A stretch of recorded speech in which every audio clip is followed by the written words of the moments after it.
You want me to start something funny? Okay. I'm gonna start with something funny. I said I have a news item. Okay. Chickens are supposedly in short supply. Do you know why? Why? Part of the blame goes to Tyson's roosters. Apparently, they're not performing up to par. Well, I'm not kidding, Parijan. Seriously, this is a news item on CNN where they say because so you're saying the rooster's chickening out? yeah, apparently no, or probably they're the High Court wale judge. Anaji, this is a joke which you have to remember. Yeah. You're the person who told us about it. But yeah, but sometimes it does happen, Faltoni. It's probably and you can't blame it. Probably that's what it's nature's telling you to become vegetarian right now. Well, here's the thing. The chief operating officer of Tyson. Wait. Is there a chief operating officer of what the rooster is doing? Wait, yeah. How he operates? No, of Tyson, right? The people who manufacture, the people who get you the chicken. They're saying that they're. You're talking about the Kasais. Yeah, no man. He's the chief of Donnie King, who's the chief operating officer and the group president of poultry at Tyson.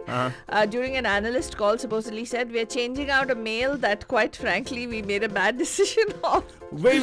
Hold on. So you're telling me the billions of tons of chicken that we're getting to eat on a table actually is actually a product of one chicken? No.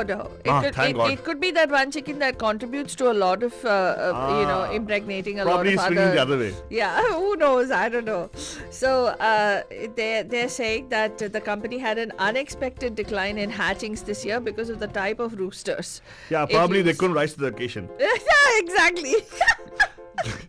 What? Fucking waking up. Rose, be quiet, man. What? Okay, so anyway, that was something that I wanted to start off with. Especially after when I woke up, the first thing, I generally have alerts that are set up and my phone goes up. Oh yeah, alerts set up. Yeah, I have news alerts that come up, and this was a news alert that and came you woke up, to it. It just really bothered me, and I don't know if it bothers anybody else. It irks you when you think about how our democracy is sort of flailing, especially with this two-party system. The U.S. House of Representatives, Republicans basically, on Wednesday removed Liz Cheney from leadership, punishing her for rejecting what she called former President Donald Trump's big lie that last year's election was stolen from him through election fraud. The action signaled that Trump, despite his decisive election loss to Democrat Joe Biden in November, has solidified his hold over House Republicans and as he jockeys to play a major role in the 2022 congressional elections and flirts with another run for presidency in 2024. He's good at flirting, Balajan. Huh? He's good at flirting. Yeah, that's true. No, he's not. He's actually, anyway, let's not go into those details. After her ouster as the number 3 House Republican was carried out in mere minutes in a closed-door meeting, a defiant Cheney told reporters that she would lead the fight to bring her party back to the fundamental principles of conservatism, and we must go forward based on truth. We cannot both embrace the big lie and then embrace the Constitution as well, Cheney said. She also vowed to prevent Trump from ever regaining presidency, telling reporters, "I will do everything I can to ensure that the former president never again anywhere gets near the Oval Office." So, by the way, just quick, I don't know, is there any news about, is there any connection to her and the Cheney who got shot in the throat? Yeah, Dick Cheney, her dad. Oh, really? Yeah. Wow, talk about legacy and talk about nepotism. Yeah, the Wyoming congresswoman, daughter of former Vice President Dick Cheney, is a lawmaker with impeccable conservative credentials. She, one of 10 House Republicans who voted in with the Democrats in January when the House impeached Trump on a charge of inciting insurrection. Senate Republicans provided the votes in the following month to prevent him from being barred from holding public office. So it's sort of this fealty that the Republicans are showing to Donald Trump, and that's kind of scary for democracy, right? That's what feeds into an authoritarian regime, right? So I think we really need to rethink our priorities when we are looking at, even if we are Republicans or Democrats or libertarians, whatever we are, right? We really need to think about the fact that America is a two-party system, and we really need to think about who we align with. If there is so many people in a party that are swearing undying loyalty and are willing to embrace a lie. So that's something to think about. In any case, a Democratic lawmaker on Wednesday plans to interrogate former security officials from Donald Trump's administrations on failures to avert the deadly Jan 6 attack on the US Capitol, saying signs of looming danger had been in, quote, plain sight, unquote. The federal government was unprepared for this insurrection, even though it was planned in plain sight on social media for the world to see, said Carolyn Maloney, chairwoman of the House Representatives Oversight Committee, at the start of a hearing examining the security failures. The U.S. Centers for Disease Control and Prevention said on Wednesday that it had identified 28 cases of serious, potentially life-threatening cases of blood clotting among the more than 8.7 million people who had received the Johnson & Johnson COVID-19 vaccine. The CDC said in a presentation that current evidence suggests a plausible causal association with the J&J vaccine and the cases of thrombosis with thrombocytopenia syndrome, that's TTS, involving blood clots accompanied by a low level of platelets, the cells that in the blood that actually help it to clot. So there have been 28 cases that they have found so far. Also, in some news that broke this morning, Ellen DeGeneres is going to be ending her Emmy Award-winning daytime talk show after 19 years, the comedian told The Hollywood Reporter in an interview published on Wednesday. DeGeneres will discuss the decision on Thursday's show with guest Oprah Winfrey, the entertainment publication said. When you're a creative person, you constantly need to be challenged. And as great as this show is and as fun as it is, it's just not a challenge anymore, DeGeneres said in an interview. She debuted in 2003 and has won more than 60 Emmy Awards.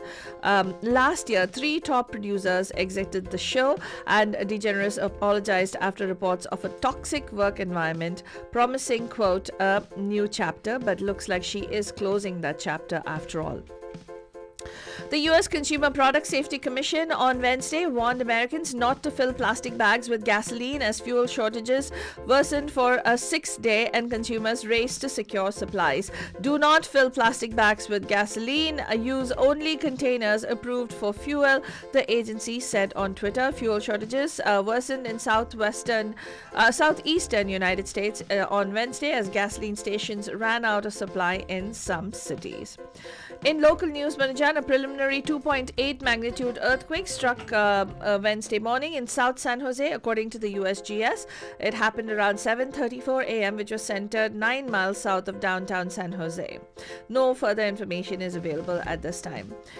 The Bay Area may be reaching a COVID-19 turning point, which is herd immunity, Alto Baba. Very good. Experts say that if it doesn't mean that the virus will completely disappear, but it will have a harder time spreading.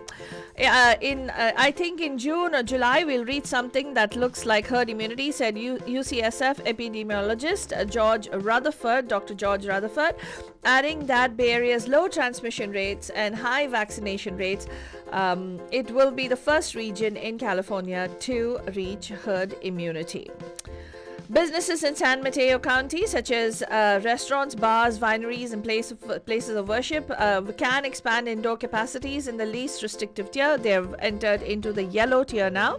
Supervisor David Canepa released a statement on Tuesday saying that they've come really far thanks to the vigilance of the community in continuing to wear masks and rolling up their sleeves for a vaccine when they have the opportunity. They're still saying they have a lot of work to do to fully reopen their economy, but they are now in the yellow tier. And also, CHP, California Highway Patrol, arrested a driverless Tesla. A man in a driverless Tesla. That's right. A man suspected of cruising around the Bay Area in the backseat of a driverless Tesla has been arrested, the California Highway Patrol said, noting that he has also been cited late last month. Param Sharma, 25-year-old, was arrested and booked into the Santa Rita jail on 2 counts of reckless driving and disobeying a peace officer. CHP on Saturday shared 2 photos on its Facebook page that show the man in the backseat of the car that looked like an empty driver's seat, saying that it was aware of the unusual situation and asking the public to report any similar sightings. Yeah, those were the news from across the United States. So what if the guy was napping and the car decided to get back home? Well, yeah, that is completely possible. That's why it is reckless driving, because even now, driverless cars are not. I mean, you can't you can't go without a driver in your car, right? You're supposed to sit at the wheel. Yeah, I don't know why. Why would anybody do that in the first place? I don't know. I have no idea, Alto Baba. Yeah. But that's pretty much what I have from across this thing. And of course, let's go to the Ganika Kira if we have time, and then we'll get into the world news headline. You know what, Father? Just let it get into the world news, because I really want to know what's happening with the world, like, in terms of our coronavirus thing and everything. Any news for us? Coronavirus in India, I'll share shortly, but really disturbing news coming from Israel and Palestine. Manajan, Israel said that it killed 16 members of the Hamas military wing in an airstrike on Gaza on Wednesday, and Palestinian militants rained rockets into Israel as global concern has mounted over the most intense hostilities in years. At least 53 people have died since the violence escalated just 2 days ago on Monday. According to Palestinian Territories Health Ministry, 6 people have been killed in Israel, medical officials said. And in news from Switzerland, Switzerland's spy chief will leave his post, the government said on Wednesday, after a newspaper reported that he had fallen out with the defense minister over his handling of a scandal involving cryptography firm linked to the CIA. Jean-Philippe Gaudin, elevated in 2018 to head Switzerland's NDB intelligence service under then defense minister Guy Parmelin, will be replaced by Jörg Bühler on an interim basis, the government said in a statement. In Myanmar, there is protesters are decrying arrests. There's beatings of protesters, supposedly, that's going on so that the junta can retain control. And in India, Banajan, things are really, people are saying that, quote, a hell out here. COVID-19 has ravaged rural India. India's coronavirus death toll crossed 250,000 on Wednesday in the deadliest 24 hours since the pandemic began, as the disease rampaged through the countryside, leaving families to weep over the dead in rural hospitals or camp in wards to tend to the sick. The number of coronavirus infections has now peaked, according to a new tracker developed by researchers at the Cambridge Judge Business School and the National Institute of Economic and Social Research. In terms of what is happening at the administration, Prime Minister Narendra Modi has chaired a high-level meet and is reviewing measures to combat the pandemic. 12 of the opposition leaders have written to Modi saying, take help from all quarters, don't wait, reach out and get all available resources to be able to support this fight against the coronavirus. So more on all of this you will get on mediamahima.com. That's all we have time for, right? Yes, but then of course, tough times also. I know there's people have been actually, there's a celebration for many around the world, but globally, if you look at it, many people are suffering from this coronavirus thing. Sending out prayers to everybody out there and just wishing strength and hoping, the families can come out of this particular thing, Manajan. But this is a song for everybody out here who are celebrating Eid. Wish you guys a very happy Eid. Eid Mubarak to everybody who is celebrating. Is the chant coming out tonight, Alto Baba? Supposedly tonight, because I don't know how it works. I do find it, my friends who actually told me today is the Eid, so they probably already have seen the chant in the morning, I guess. I don't know.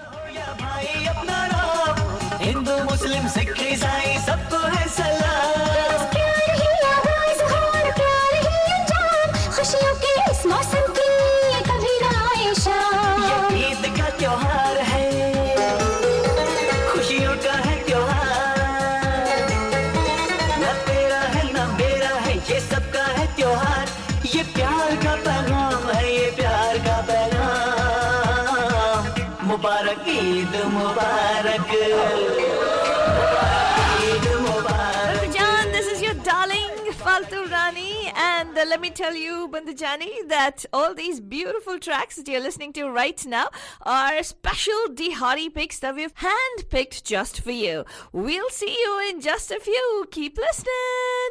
Hi, this is Anushka Sharma. You're listening to me on Radio The Hotties with Altu Baba and Faltu Rani, where entertainment keeps getting hotter. Bandhajan, this is your darling Faltu Rani, and let me tell you. Yo, this your boy Imran Khan. You're listening to Tima.